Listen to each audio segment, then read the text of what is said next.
Hola amigos, ¿cómo están? Dios les bendiga, gracias por acompañarnos. Y nos disponemos a estudiar la palabra de Dios en una nueva lección. Ustedes saben, estamos siguiendo este folleto para este trimestre, creciendo en nuestra relación con Dios. Dios quiere que el pueblo de Dios en los últimos días conozca muy bien, perfectamente su Biblia, la palabra de Dios. Extraigamos los más profundos mensajes para sostenernos en estos días finales. Pues la lección para esta semana trata del rol de la Biblia, el papel de la Biblia, es decir, qué parte juega la Biblia en nuestra vida, al punto que hubo gente que dio la vida por ella. ¿Por qué? Como ustedes saben, desde esta plataforma queremos traer versículos, algunos nuevos, ilustraciones, historias también, que quizás no están contenidas en la lección. Pero el propósito es agregar más material para que aquellos que estudiamos nos enriquezcamos y extraigamos mensajes que sean de edificación. En esta ocasión traeremos algo de historia, pero vayamos a leer la introducción que nos trae la lección de por qué es tan importante el valor que la Biblia tiene para cada uno de nosotros. Dice acá, especialmente en la parte final, quiero subrayar: la Biblia no es apenas un libro académico o una colección de antiguos relatos, sino una crónica hermosa y profunda acerca de cómo el Creador del universo trata de acercarnos a Él. Y más arriba ustedes pueden leer en lo subrayado: algunos han muerto para que la Biblia pudiera ser preservada. Y quiero traer breves historias, ustedes las tienen allí anotadas. William Tyndale, ahí están los años, cuando él fue muerto tristemente en el 1536, quemado porque había traducido la Biblia al inglés. Y sin embargo, le confiscaron prácticamente todas las Biblias. Y por el delito de haber puesto la Biblia, que en ese tiempo era leída en latín y solamente los sacerdotes católicos tenían acceso a ella, él quería ponerla en la lengua de su pueblo y la trajo de Europa a Inglaterra. Supieron de ello, tomaron sus Biblias, todas las que pudieron conseguir, las destruyeron, pero finalmente a él lo destruyeron para que terminara para siempre con ese espíritu de querer traducir la Biblia a la lengua popular de sus contemporáneos. ¿Por qué? ¿Por qué la oposición a la lectura de la Biblia? O lo mismo ocurre con John Wycliffe. Ahí tenemos también la fecha, 1384. Este hombre murió pacíficamente, pero fue un ardiente defensor de lo que la Biblia enseñaba contra las doctrinas populares de aquellos días, especialmente las católicas, en Inglaterra. Llamativamente, 40 años más tarde, en el Concilio de Constanza, cuando estaban sentenciando al siguiente mártir, que tenemos anotado allí, Juan Hus, cuando él fue quemado en 1415. Juntamente con Hus, toman las cenizas de Wycliffe en forma de deshonra, exhuman su cadáver como una manera de desprecio y esparcen las cenizas a lo largo del río. ¿Por qué? Pareciera como que Dios tuviera dificultad para resucitar el cadáver de John Wycliffe, cuando en verdad esas cenizas, más bien esparcidas, llevan un mensaje. Y es lo que Wycliffe intentó hacer, de hacer conocer la Biblia y sus enseñanzas, especialmente aquellas que estaban en contra de la doctrina popular de la misa en esos días, al punto que él preparó sus seguidores, llamados los Lollardos, quienes defendieron ardientemente tras la muerte de Wycliffe las doctrinas que este maestro enseñaba en sus días en Oxford. Pero hablando de Oxford, miremos más todavía. Aquí preparé una nota para que lo sepamos y a aquellos que les interesa la pueden buscar. Los mártires de Oxford. Qué interesante.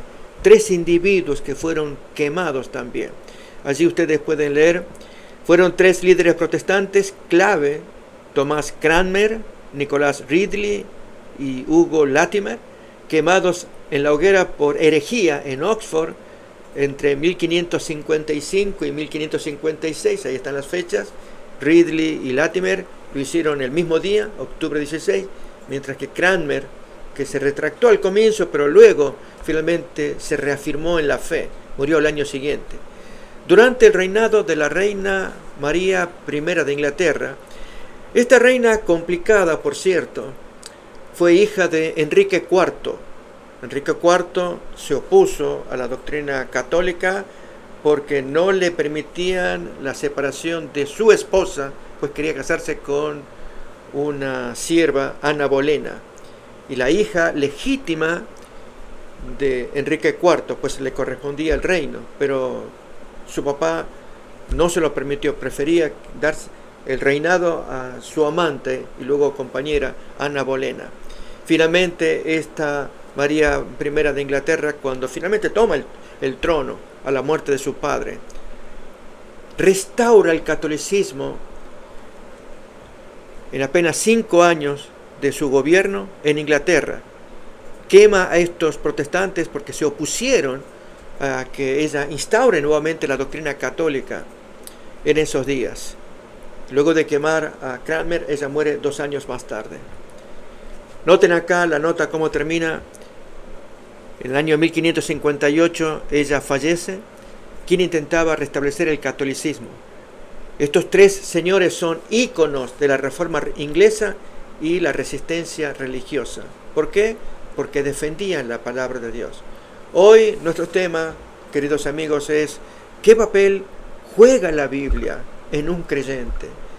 ¿Por qué el creyente debe estar tan apegado a este libro? ¿Por qué debe estar entregado a sus enseñanzas de modo de mantener una muy profunda relación con el autor del libro, el Espíritu Santo, al punto de dar la vida como lo hicieron estos personajes? Este es el tema que hoy nos toca estudiar. Y para ello estamos pensando en traer personajes bíblicos, quizás a modo de oposición, ¿sí? Uno de ellos que quiero traer aquí a consideración, amigos, es el que pongo acá 3 personajes. O en verdad van a ser 2, pero las consecuencias en estos personajes. Cuando se oye la voz de Dios y Dios toca el corazón, el hombre cambia, pero luego se abandona, no sigue el estudio. Se sufren gravísimas consecuencias. Es el caso de Acab. Quiero invitarles a que ustedes me acompañen a ver los 3 momentos en un solo personaje. No van a ser 3, sino uno solo. Hay muchos más ejemplos en la Biblia, pero quise señalar este para mostrar como primera ilustración del tema del día siguiente, domingo, del estudio de la lección. El caso de Acab. Acab escucha la voz de Dios, se conmueve, se quiebra, pero no mantiene esa conexión. Pasan 3 años y vuelve la vieja naturaleza a aflorar ante él, y especialmente con el cuidado que uno debe tener cuando se rodea de gente cristiana que no tiene interés en favorecer el crecimiento espiritual, sino de granjearse la amistad, la aprobación. Miremoslo en 1 de Reyes, capítulo 21, versículo 27 al 29, los últimos versículos del capítulo 21, cuando el profeta Elías lo amonesta severamente por el crimen cometido especialmente por su esposa, Jezabel, que mató a un vecino, a Nabot, le quitó la viña, y Acab no hizo nada para impedirlo, al contrario, recibió la viña alegremente, y el profeta, en nombre de Dios, lo amonesta. Miremos pues lo que el texto bíblico nos dice. Y sucedió que cuando Acab oyó estas palabras, rasgó sus vestidos, palabra de amonestación del profeta Elías, y puso cilicio sobre su carne, ayunó y durmió en cilicio, y anduvo humillado. Entonces vino palabra de Jehová a Elías tisbita, diciendo: ¿no has visto cómo Acab se ha humillado delante de mí? Pues por cuanto se ha humillado delante de mí, no traeré el mal en sus días. En los días de su hijo traeré el mal sobre su casa. Notemos que es lo que Dios quiere de todo hombre, que la palabra de Dios golpee nuestro corazón, que nos afecte. Dios desea que los hombres abran su corazón a la influencia de Dios y por medio del Espíritu Santo recibir un mensaje que nos hará bien cuando vemos o descubrimos nuestro propio mal, que es el caso de Acab. Elías le señala su participación criminal por no haberse opuesto a su esposa ante el crimen de matar y robar al vecino. Pero aquí hay un problema. Cuando el corazón es afectado, pero no retenemos esa obra que Dios hace en nosotros, sino que nos comportamos negligentemente. Miren a continuación el siguiente versículo. Estamos leyendo Primero de Reyes, ahora capítulo 22, versículo 1. 3 años pasaron sin guerra entre los sirios e Israel.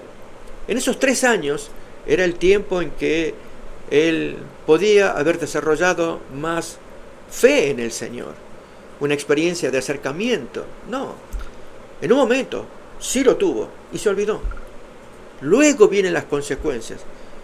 La lección del domingo nos dice que la Biblia es un arma poderosa que traspasa el corazón. A él le traspasó, pero no retuvo esa experiencia. Miren luego entonces en el capítulo 22, estamos leyendo allí, desde el versículo 2 al 8, Acab plantea la posibilidad de una guerra. Esto es recuperar una ciudad que tiene los enemigos. Viene un vecino, el consuegro Josafat, rey del sur, se visitan, se hablan, y entonces Acab le dice a su pariente: vamos a conquistar a Ramot de Galaad. Y Josafat, un hombre consagrado, le pregunta: ¿tú has consultado a Dios? Es bueno preguntar a Dios cómo nos puede guiar. Miremoslo, versículo 2 en adelante, esta situación. Y aconteció el 3er año que Josafat, rey de Judá, descendió al rey de Israel. El rey de Israel le dice a sus siervos: ¿no sabéis que Ramot de Galaad es nuestra y nosotros no hemos hecho nada para tomarla de mano de los enemigos? Y dijo a Josafat: ¿quieres venir conmigo a pelear contra Ramot de Galaad? Y Josafat responde al rey: yo soy como tú y mi pueblo como tu pueblo. No te le hizo demasiado acercamiento, que luego le va a ser reprochado por Dios en un texto de 2 de Crónica capítulo 19. Pero avanzamos más, cómo Josafat le invitará a que busque orientación de parte de Dios. Siguientes versículos. Luego dijo Josafat: yo te ruego que consultes hoy la palabra de Jehová. Entonces el rey de Israel reunió a los profetas. Amigos, cuando uno se rodea de gente cristiana, dije yo, creyente, estos profetas eran profetas de Jehová, no de Baal, eran profetas del Señor. Pero gente vendida, gente no entregada al Señor. Ellos más bien querían satisfacer las expectativas del rey para estar cerca de él y granjearse, conchavarse buenas relaciones con él. Por lo tanto, sus consejos no provenían del cielo. Bien, Acab los manda a traer y ellos le responden a la consulta: ¿conviene que vayamos a Ramot de Galaad? Sí, tú lo vas a conseguir. Pero Josafat se da cuenta de que hay algo raro. No, él percibe que esta gente no están consagrados para dar un buen consejo. Por lo tanto, pide otra vez consejo de Jehová. Miremoslo, versículo 8 en adelante, la experiencia de Josafat y Acab en la búsqueda de la presencia de Dios. El rey de Israel responde a Josafat: aún hay un varón por el cual podríamos consultar a Jehová. Porque Josafat le dijo: y no hay otra persona más que a quien consultar. ¿Por qué dijo eso Josafat? Eso está en los versículos anteriores. Porque él se dio cuenta que no se podía confiar en esta gente. Amigos, notemos, el arma más poderosa, que es la palabra de Dios, que le había afectado a Acab, ahora era tan importante para él que le afectara en este momento. Con falsos predicadores como esos profetas, él no podía recibir buena instrucción, buena orientación. Pero entonces responde Acab: sí, hay uno más al cual podríamos consultar, pero yo lo tengo preso porque jamás me profetiza bien. ¿Que acaso queremos escuchar siempre del arma más poderosa, la palabra de Dios, palabras halagüeñas que nos agraden al oído? No, Dios no actúa así. Él nos habla para nuestro bien y aún muchas veces amonestándonos. Sigue el texto, leemos un poquito más para entender el tema del día domingo, pero especialmente de una manera opuesta, cuando la descuidamos esta arma poderosa como es la palabra de Dios. Hay un varón por el cual podríamos consultar a Jehová. Micaías hijo de Imla, mas yo le aborrezco, porque nunca me profetiza bien, sino solamente mal. Y el rey vecino le dice, no hable así el rey.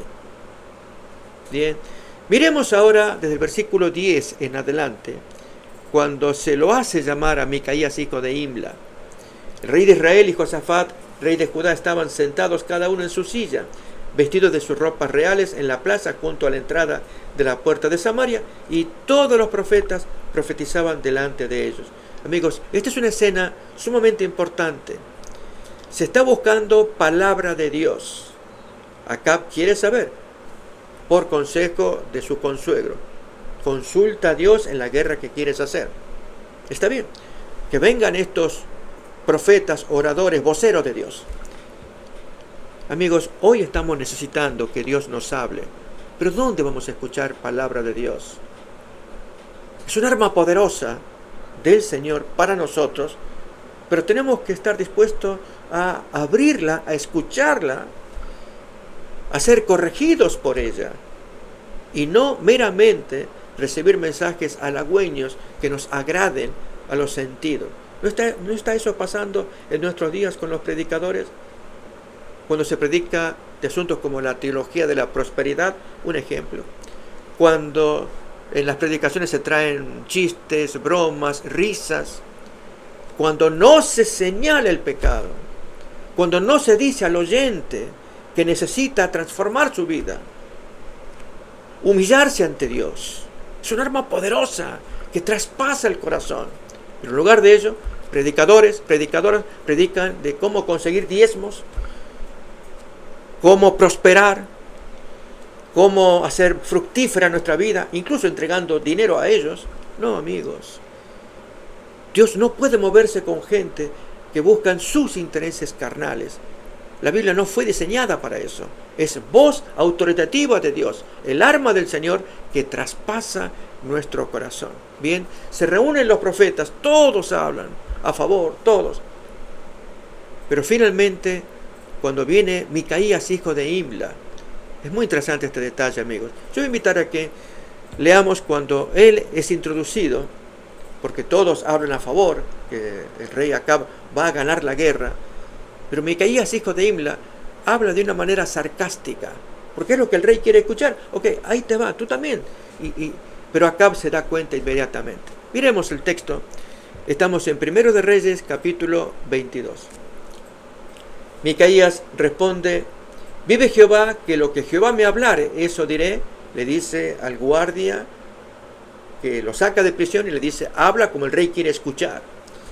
Vino pues al rey y el rey le pregunta, Micaías, ¿iremos a pelear contra Ramot de Galaad o la dejaremos? Y él le responde, oh sí, sube y serás prosperado y Jehová la entregará en mano del rey, vete, sí. Que era lo que él quería escuchar. Pero se lo dijo de una manera tan irónica que el rey lo captó. Veremos cómo sigue la historia. El rey le dice, ¿hasta cuántas veces he de exigirte que no me digas sino la verdad en el nombre de Jehová? ¿Para qué la quiere escuchar si no la va a obedecer? Captamos, mis amigos, el propósito del tema, por lo menos del domingo.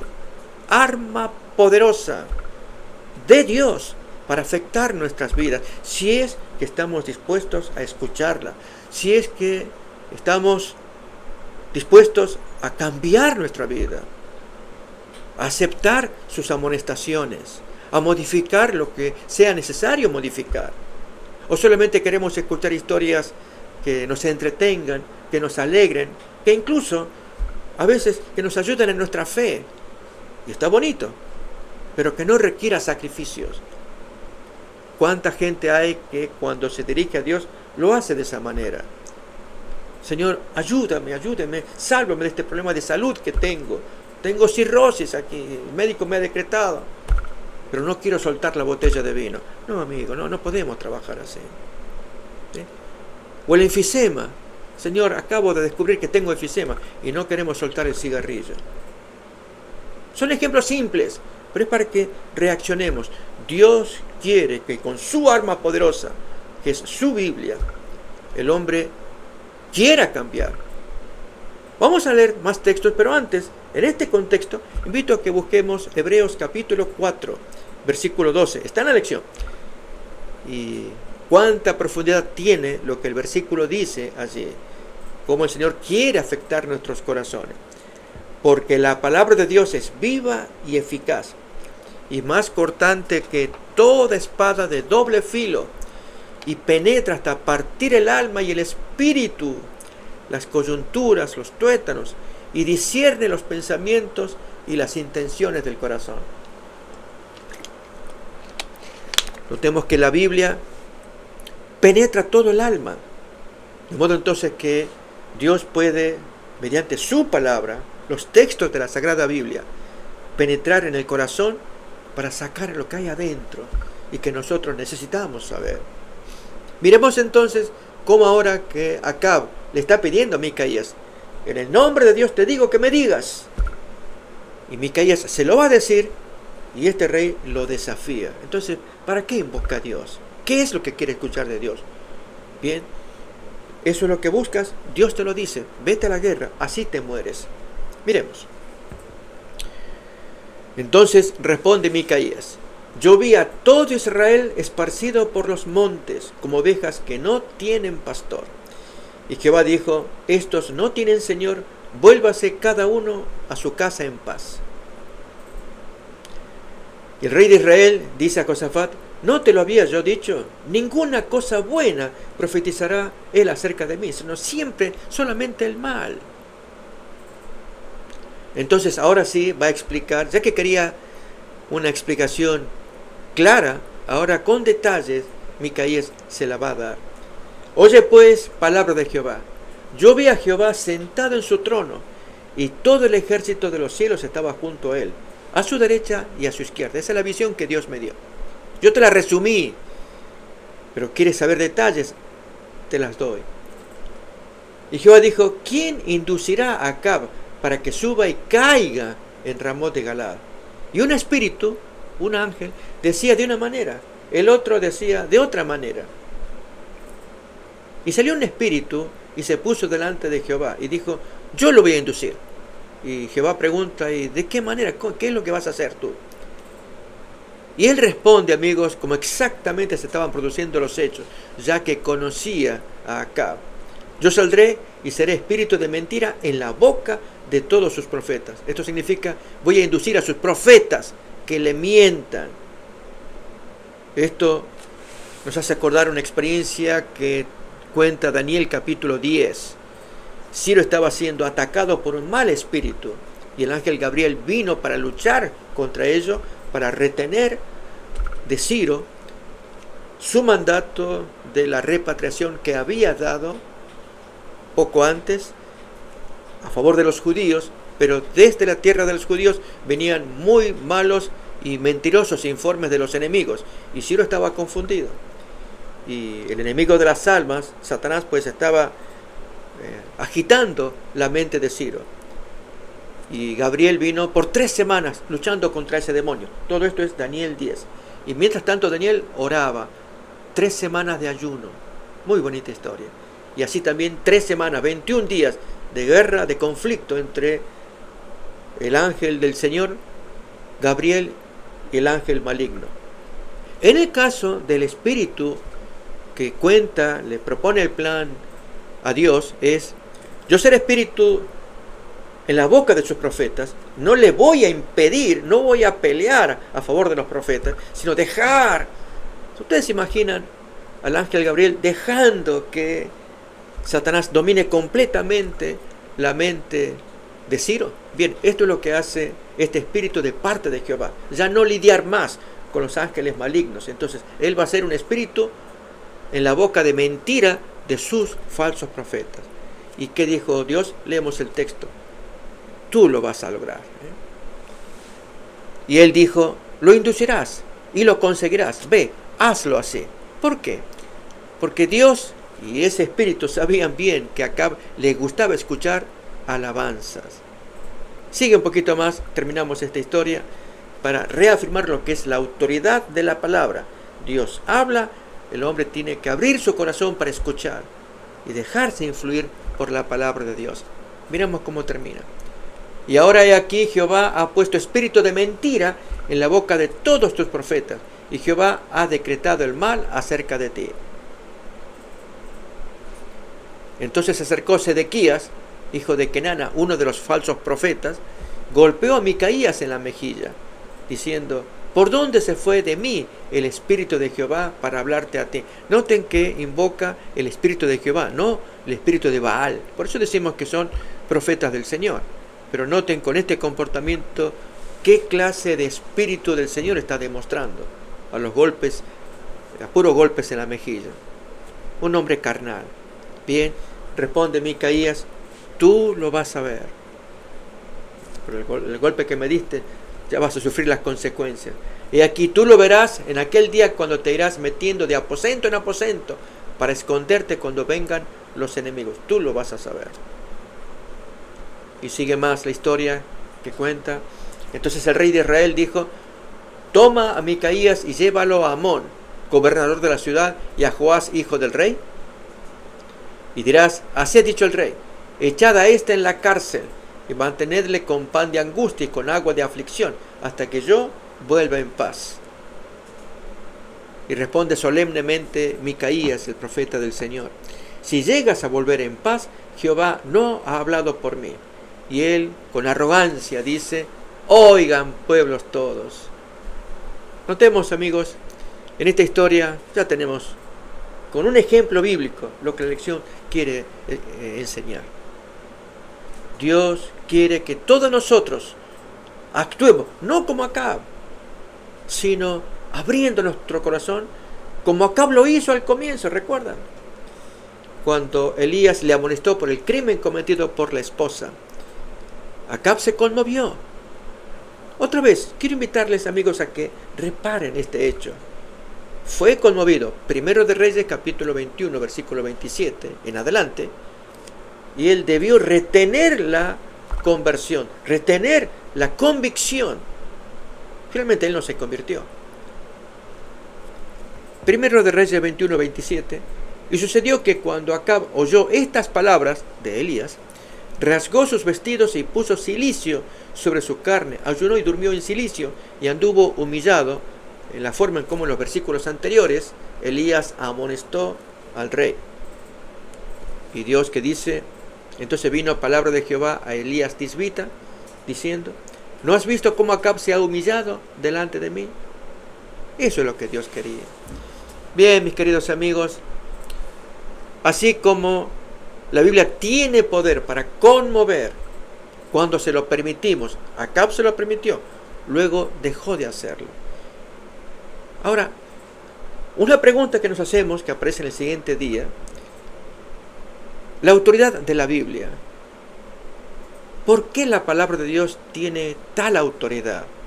Obviamente porque emana del Creador. Pero además de ello, tiene poder para transformar nuestras vidas. Ningún otro libro tiene semejante poder y autoridad. De la Escritura se extraen proverbios, ilustraciones, historias como las que estudiamos de acá, de modo que el hombre atento, que esté dispuesto a escuchar, presta atención y hace caso al consejo. Por lo tanto, le atribuye autoridad porque es Dios, a través de estas páginas sagradas, que nos está hablando. Pero ocurre que algunas veces nosotros, por arrogancia, no le damos la suficiente autoridad, aunque haya gente alrededor que nos amoneste.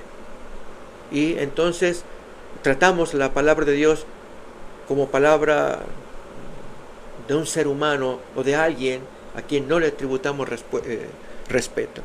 Quiero traer para ello, amigos, otra vez ejemplos. Esta lección se va a caracterizar por traer ejemplos. Es decir, desde esta plataforma queremos traer ejemplos para ilustrar lo que dice la lección. La autoridad de la Biblia. Amamos ciertos personajes de la Escritura, pero cometieron gravísimo error cuando no le atribuyeron autoridad, y especialmente cuando había gente que les amonestaba. No hagan eso. No, yo lo hago igual. No lo hagas. Es el caso de David.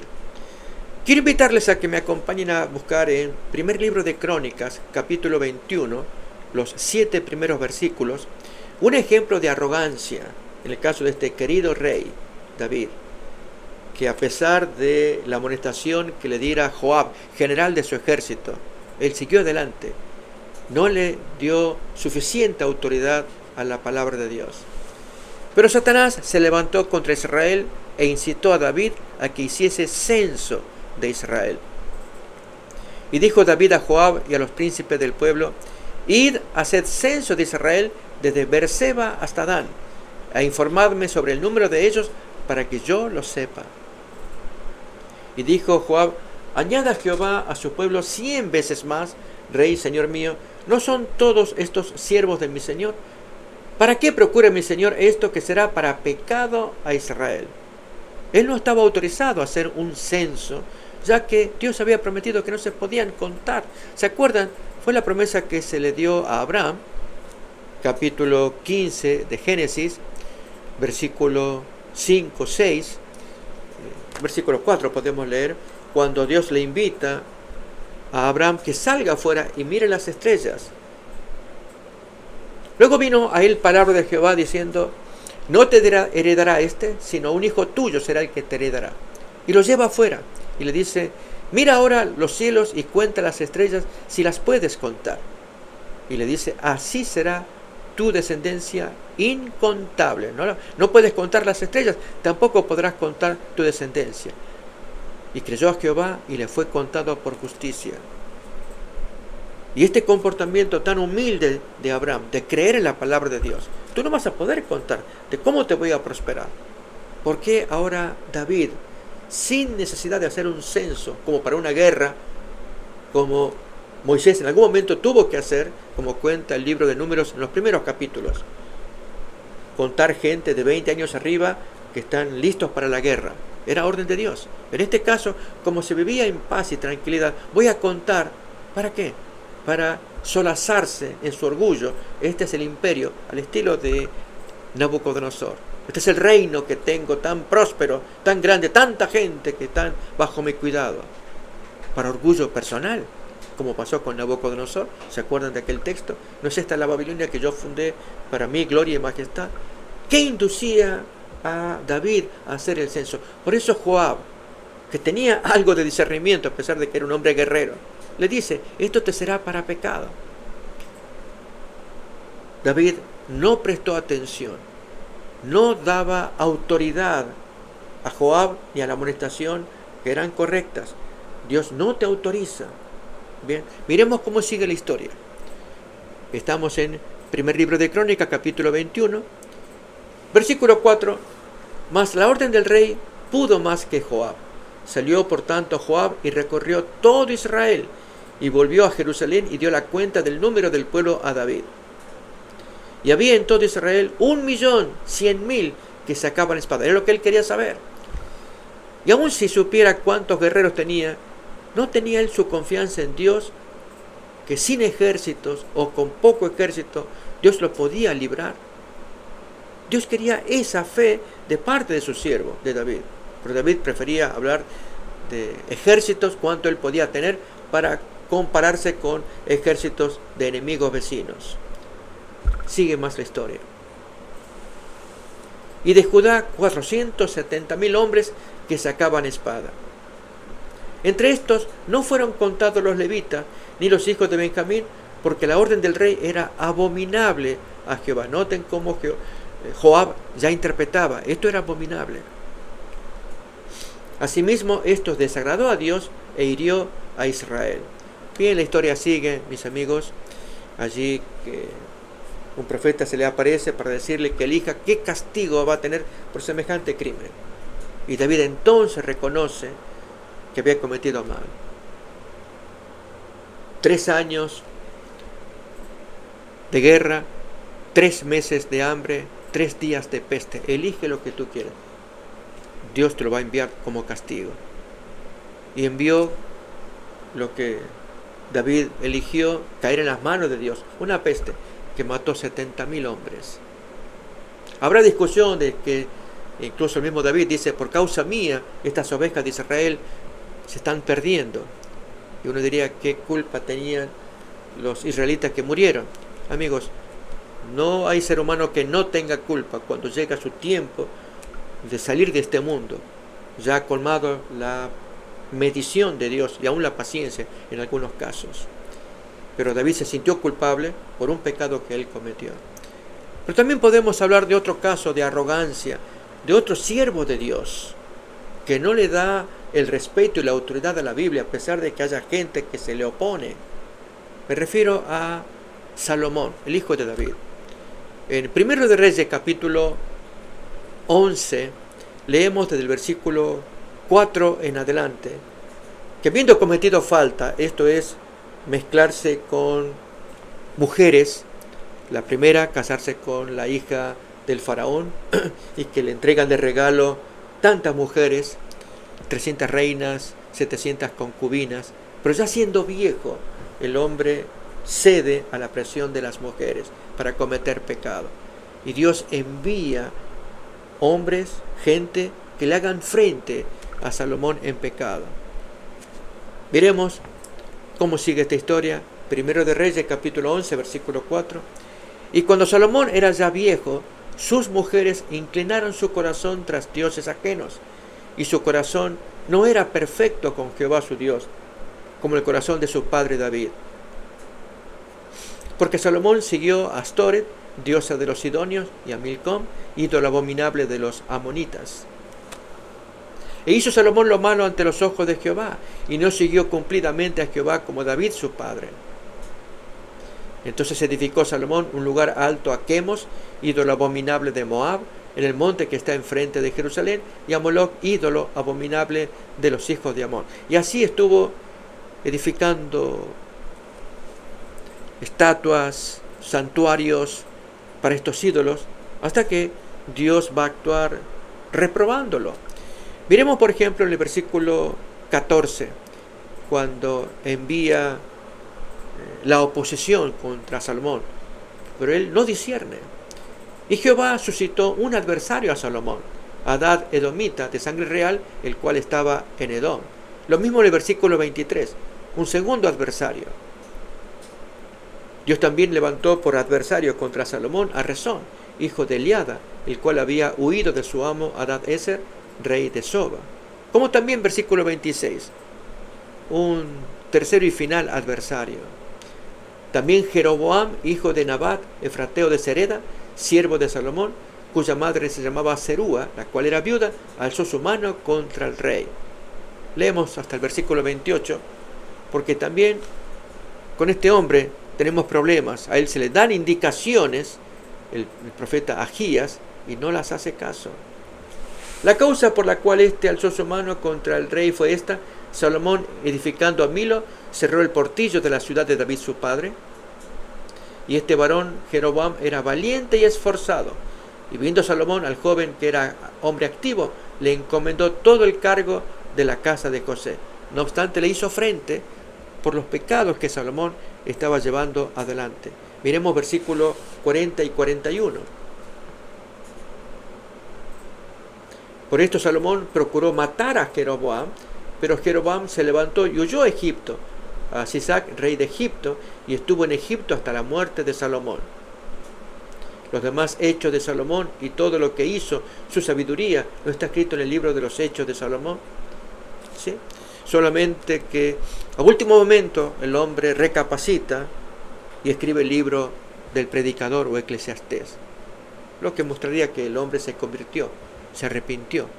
Pero un triste recuerdo deja este hombre cuando desafía la autoridad de Dios. Otro tanto, amigos, traemos con el rey Asa, del cual hemos comentado en otra ocasión, pero vale la pena refrescar en el segundo libro de Crónicas, capítulo 16. Había sido un buen rey durante sus primeros 35 años, pero desde el año 36 en adelante se descompone. Leemos segundo de Crónicas, capítulo 16, versículo 1 en adelante, el desenlace del rey Asa, que desafía la autoridad de la palabra de Dios. En el año 36 del reinado de Asa, subió Baasa, rey de Israel, contra Judá y fortificó a Ramá para no dejar salir ni entrar a ninguno al rey Asa, rey de Judá. Entonces sacó Asa la plata y el oro. Noten esto. 35 años de rectitud que tuvo, se lo cuenta capítulos 14 y 15.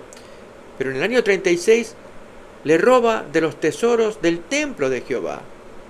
Le faltó la fe para hacer un trato comercial con un enemigo.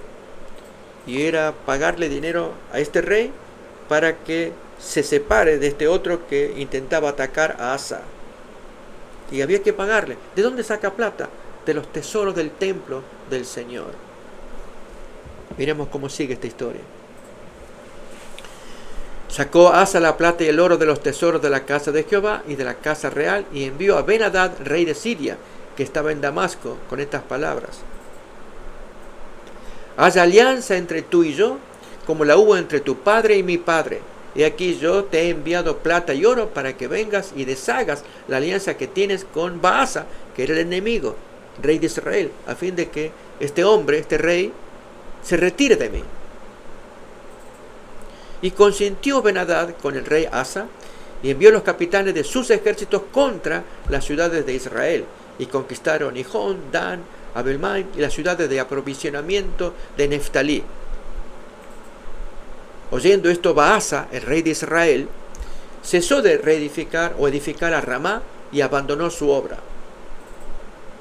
Entonces el rey Asa tomó a todo Judá y se llevaron de Ramá la piedra, la madera con que Baasa edificaba, y con ellas edificó a Geba y a Misma. Y parecía que estaba contento, pero vino la amonestación de un profeta del Señor a continuación. En aquel tiempo vino el vidente Hanani a Asa, rey de Judá, y le dijo: por cuanto te has apoyado en el rey de Siria y no te apoyaste en Jehová tu Dios, por eso el ejército del rey de Siria ha escapado de tus manos, ya que son enemigos. Los etíopes y los libios no eran un ejército numerosísimo, con carros y mucha gente de a caballo, con todo porque te apoyaste en Jehová. Esto lo cuenta segundo de Crónicas 14, capítulo 14.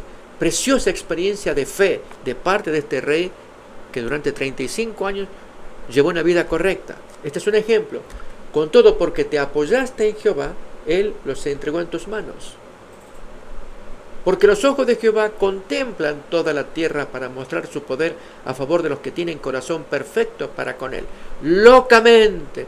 Noten, el profeta fue firme al amonestar a este rey. Locamente has hecho en esto, porque de aquí en adelante habrá más guerra contra ti. ¿Cómo reaccionó Asa? Le daba autoridad a este profeta, Hanani, que hablaba en nombre de Dios. Entonces se enojó Asa contra el vidente y lo echó en la cárcel, porque se encolerizó grandemente a causa de esto, y oprimió Asa en aquel tiempo a algunos del pueblo. Así, amigos, estamos mirando ejemplos bíblicos para mostrar cómo la Biblia trae historias que enriquecen. Así como miramos el poder de la palabra de Dios, que traspasa el corazón. Vemos la autoridad que tiene la Biblia para que nosotros podamos confiar en ella, confiar en Dios, que transforme nuestros corazones. Pero también tenemos otros ejemplos. Quiero invitar a que miremos en Nehemías capítulo 6. Recuerden, hoy queremos dedicarnos a traer ejemplos para fortalecer los temas de esta semana. Y en este caso, al hablar de la verdad bíblica, ¿cuántos hay, amigos, que toman la Biblia, hasta pueden hablar de ella, pero no la toman como verdad? La verdad para ellos es una verdad circunstancial, de lo cual vamos a hablar en un momentito más, una verdad relativa. Qué triste. Vamos pues entonces a Nehemías, el capítulo 6. Abrimos los 14 primeros versículos para hablar un problema grande que Nehemías tenía en el tiempo de la reconstrucción del muro allí en Jerusalén. Cómo los enemigos buscaban disuadirlo, sobornaron a algunos, pero hay un personaje en especial que quiero señalar en la lectura de estos 14 primeros versículos para entender el contexto de esta historia. No solamente este personaje es femenino, sino veremos otros dos más también en el libro de Nehemías. Bien, Vamos pues entonces a Nehemías capítulo 6, acerca de qué es verdad, cómo hay personas que pueden relativizar la verdad. Es el tema del día martes. Cuando oyeron Sanbalat y Tobías y Gesem el árabe y los demás de nuestros enemigos, que yo había edificado el muro y que no quedaba en él portillo, aunque hasta aquel tiempo no había puesto las hojas en las puertas, Sanbalat y Gesem enviaron a decirme: ven y reunámonos en alguna de las aldeas en el campo de Ono. Pero ellos habían pensado hacerme mal. Y les envié mensajeros diciendo: yo tengo una gran obra y no puedo ir, porque cesaría la obra dejándola yo para ir a vosotros. O sea, ustedes me están distrayendo. Yo tengo algo más importante que los rumores mentirosos de ustedes. Y enviaron a mí con el mismo asunto hasta 3, 4 veces, y yo les respondí de la misma manera. Entonces Sanbalat envió a mí su criado para decir lo mismo por 5ª vez, con una carta abierta en su mano, en la cual estaba escrito: se ha oído entre las naciones, y Gasmo o Gesem lo dice, que tú y los judíos pensáis rebelaros, y que por esto edificáis tú el muro, con la mira, según estas palabras, de ser tú su rey, en lugar de Artajerjes, que era el rey que les había dado orden a Nehemías de reconstruir el muro. Y que has puesto profetas que proclamen acerca de ti en Jerusalén, diciendo: hay rey en Judá. Y ahora serán oídas del rey las tales palabras en los oídos de Artajerjes, rey de Persia. Ven por tanto y consultemos juntos. Entonces envié yo a decirle: no hay tal cosa como dices, sino que de tu corazón tú lo inventas. Noten estos enemigos cómo disuadían o intentaban hacerlo, y no obstante Nehemías confiando en el Señor. Pero noten, yo dije la verdad, para algunos es relativa. A ver, miramos. Porque todos ellos nos amedrentaban diciendo: se debilitarán las manos de ellos en la obra y no será terminada. Ahora pues, oh Dios, fortalece tú mis manos. Vine luego a casa de Semaías, hijo de Delaía, hijo de Mehetabel, porque él estaba encerrado, el cual me dijo: reunámonos en la casa de Dios, dentro del templo, y cerremos las puertas del templo, porque vienen para matarte. Sí, esta noche vendrán a matarte. Noten cuánto miedo buscaban imponerle a Nehemías. Nehemías confiaba en Dios. Miremos más todavía. Entonces dije: un hombre como yo ha de huir, y quién que fuera como yo entraría al templo para salvarse la vida. No, yo no voy a entrar. Y entendí que Dios no lo había enviado, sino que hablaba aquella profecía contra mí porque Tobías y Sanbalat lo habían sobornado. Porque fue sobornado para hacerme temer así, y que pecase, y les sirviera de mal nombre con que yo fuera infamado. Y ahora sí, amigos, esta es la parte que quería compartir acerca de la verdad. Acuérdate, Dios mío, de Tobías y de Sanbalat, conforme a estas cosas que hicieron. También acuérdate de Noadías profetiza y de los otros profetas que procuraban infundirme miedo. ¿Cómo es eso? No conocemos más de esta Noadías, solo que era profetisa del Señor, más otros profetas. ¿Cuál es la verdad de ellos? Si son profetas, reciben voz de Dios para comunicar la verdad del Señor, pero para ellos la verdad es relativa. Es el momento en que de miedo que están viviendo por causa de estos enemigos, Tobías, Sanbalat, Gesem, que procuran disuadirles de continuar con el trabajo. Nehemías confía en Dios, ni aún en seres humanos como esta profetisa Noadías. Si es profetisa, debería estar ayudando, fortaleciendo, dando palabras de Dios, de la verdad de Dios, no simple impresiones humanas. Otro tanto, en la misma línea, Nehemías capítulo 13, es el sumo sacerdote Eliasib. Se comportó prácticamente de la misma manera que Noadías. En ausencia de Nehemías, que tuvo que ir a ver al rey Artajerjes, al cabo de unas semanas regresa y encuentra una desgracia por causa de Sanbalat. Abramos pues en Capítulo 13, versículo 4 al 13. Y aún un pariente de Eliasib también creando problemas. Y antes de esto, el sacerdote Eliasib, siendo jefe de la cámara de la casa de nuestro Dios, había emparentado con Tobías, el enemigo. ¿Cómo podía ser semejante cosa? Un enemigo de Nehemías que se oponía a la reconstrucción de la ciudad de Jerusalén, de los samaritanos. Miremos. Y le había hecho una gran cámara en la cual guardaban antes las ofrendas, el incienso, los utensilios, el diezmo del grano, del vino, del aceite, que estaba mandado dar a los levitas, a los cantores y a los porteros, y la ofrenda de los sacerdotes. Mas a todo esto yo no estaba en Jerusalén, porque en el año 32 de Artajerjes, rey de Babilonia, fui al rey, y al cabo de algunos días pedí permiso al rey para volver a Jerusalén. Y entonces supe del mal que había hecho Eliasib por consideración a Tobías, haciendo para él una cámara en los atrios de la casa de Dios. Había vaciado todo, con tal de favorecer a este enemigo de los judíos, Tobías. Y me dolió en gran manera y arrojé todos los muebles de la casa de Tobías fuera de la cámara. Y dije que limpiasen las cámaras e hice volver allí los utensilios de la casa de Dios, las ofrendas, el incienso.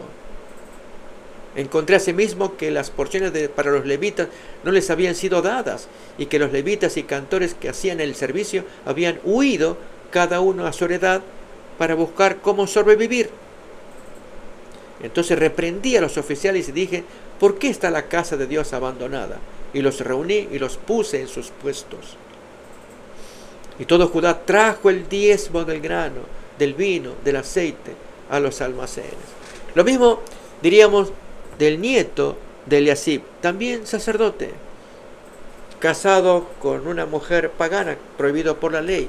Versículo 27 al 29 del mismo capítulo, tenemos cómo este innombrable, no se nombra, apenas su papá, Joiada, hijo de Eliasib, estorba los planes de Nehemías de deshacer los matrimonios mixtos que estaba prohibido por Dios.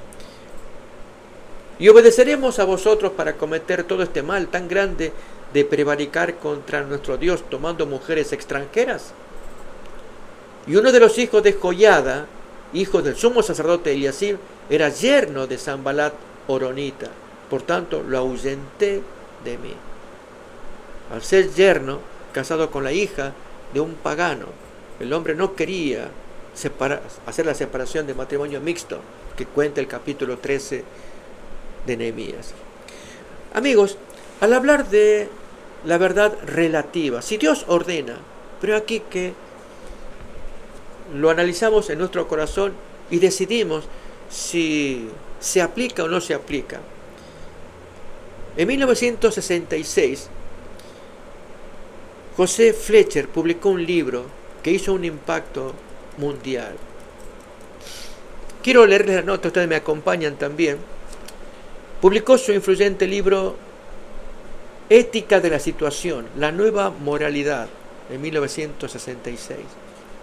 El argumento central de Fletcher fue que la toma de decisiones morales debe basarse en el contexto y las circunstancias particulares de cada situación, una ética de la situación, en lugar de obedecer ciegamente a leyes inamovibles, absolutas o universales. Para él había 4 puntos que aquí comentamos. El amor como único absoluto.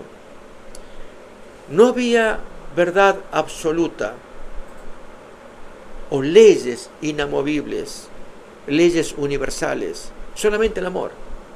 Y si por causa del amor tenemos que hacer o practicar ciertos asuntos, que sea para bien de aquel que lo está haciendo. Un ejemplo, la mentira blanca. O en algunos contextos, las relaciones sexuales prematrimoniales. Que en lugar de que haya una ley inamovible, fija, absoluta, universal, depende de la circunstancia. En eso consistía la ética de la situación. Lo mismo, no irse a los extremos, como es el extremo del legalismo y el extremo del antinomianismo. Esto es reglas fijas, como los legalistas, y aquellos que no, anárquicos, que no dependen de ninguna ley. Lo que hacía Fletcher al promover este libro, que causó un impacto, mucha gente comenzó a pensar, es razonable, ya no más las leyes morales que son insensibles, cuando uno necesita adaptar esas leyes al contexto personal de cada uno, pues habrá que modificar.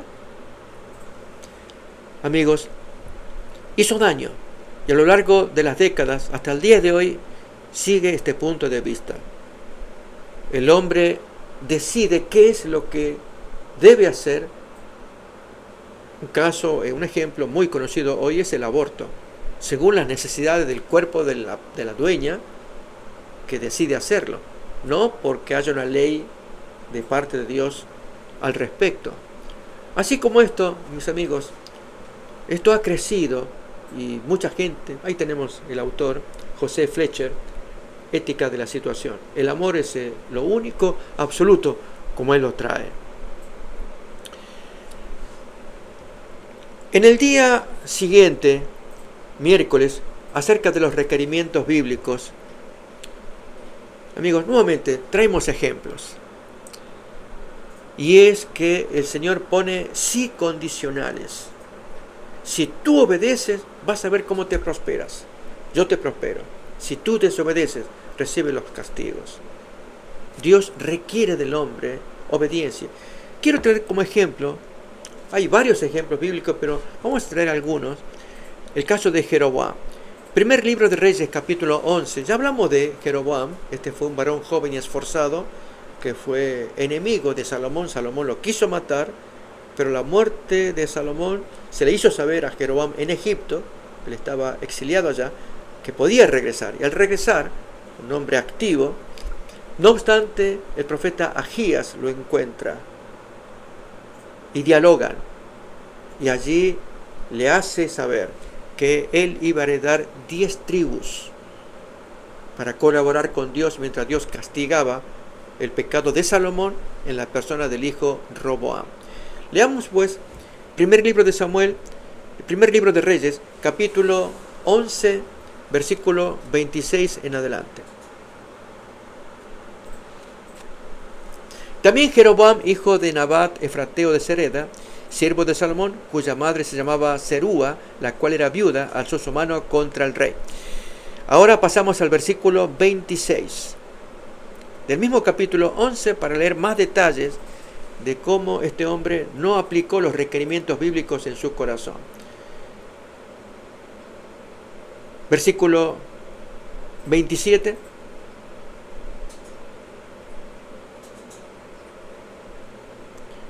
La causa por la cual éste alzó su mano contra el rey fue esta. Entonces son textos que hemos leído. Vamos ahora al versículo 37. Yo pues te tomaré a ti, dice el Señor por boca de Ahías profeta, a Jeroboam, y tú reinarás en todas las cosas que deseare tu alma y serás rey sobre Israel. Notemos lo que yo llamo el sí condicional. Si prestares oído a todas las cosas que yo te mandare y anduvieres en mis caminos e hicieres lo recto delante de mis ojos, guardando mis estatutos y mis mandamientos, como hizo David mi siervo, yo estaré contigo y te edificaré casa firme, como la edifiqué a David, y yo te entregaré a Israel. Lamentablemente él violó este sí, porque tenidas las 10 tribus, la historia nos cuenta que aproximándose la fecha para que todos los israelitas fueran a Jerusalén para cumplir las órdenes de Dios de celebrar las 3 fiestas anuales. La fiesta de los panes sin levadura, con la Pascua que la inicia, la fiesta de Pentecostés y la fiesta de las cabañas. Viendo que la gente iban a ir todos a Jerusalén, prefirió cambiar el sistema.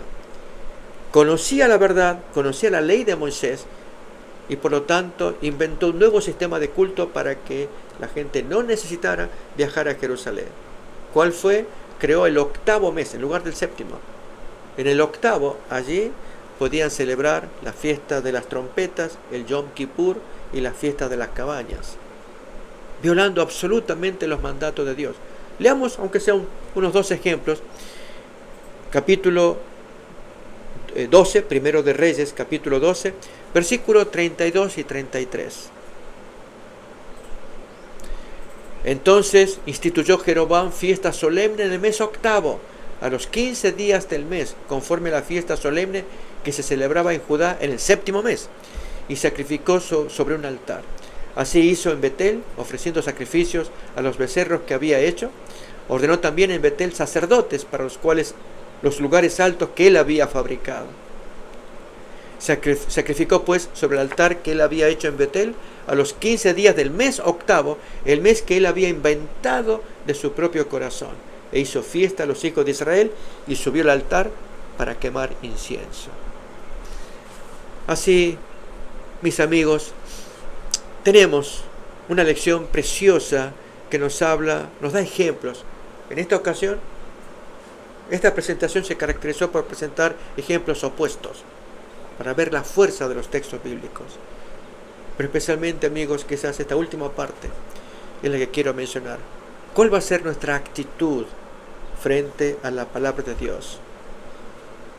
¿Haremos como David, que desafía a Dios en la amonestación que le da a Joab que no haga el censo? ¿Haremos como Salomón, que tuvo el privilegio de ver 2 veces a Dios en visión, haciendo lo que Dios prohibía, la adoración de estatuas?